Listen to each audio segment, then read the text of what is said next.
پیارے بچوں، کہانی شروع کرنے سے پہلے جلدی سے میرے چینل کو سبسکرائب کر لیں۔ دو چڑیا ایک خوبصورت سے درخت پر اپنے خوبصورت گھونسلے میں بہت خوش رہتی تھیں۔ ایک دن بہت زوردار بارش ہونا شروع ہو گئی۔ ہر طرف طوفان اور بارش تھی، جس کی وجہ سے بہت سردی ہو گئی تھی، پر وہ دونوں چڑیا اپنے گھونسلے میں محفوظ تھی۔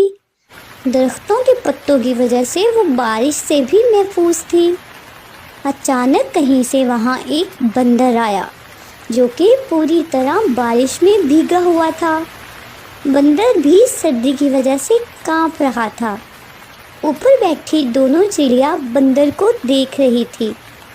ان میں سے ایک بولی، ارے دیکھو، وہ بندر بارش میں بھیگ رہا ہے، کیا ہم اس کی کوئی مدد نہیں کر سکتے؟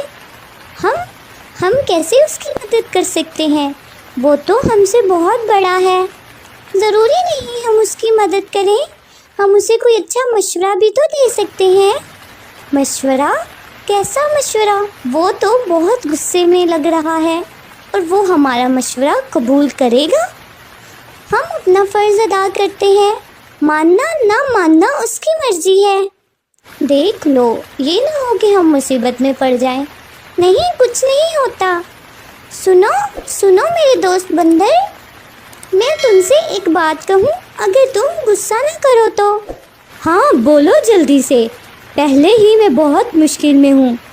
دیکھو پیارے بندر، تم ہم سے کتنے بڑے ہو اور ہم دونوں تم سے کتنی چھوٹی ہیں۔ ہم نے پھر بھی بارش سے پہلے اپنا گھر بنا لیا تاکہ ہم بارش کے موسم میں خود کو محفوظ کر سکیں، لیکن تم تو اتنے طاقتور ہو، اس کے باوجود بھی تم نے پہلے سے کچھ نہیں کیا۔ چڑیا کی یہ بات سن کر بندر کو بہت غصہ آ گیا اور وہ درخت پر چڑھنا شروع ہو گیا۔ اس نے چڑیا کے گھونسلے کو توڑ دیا۔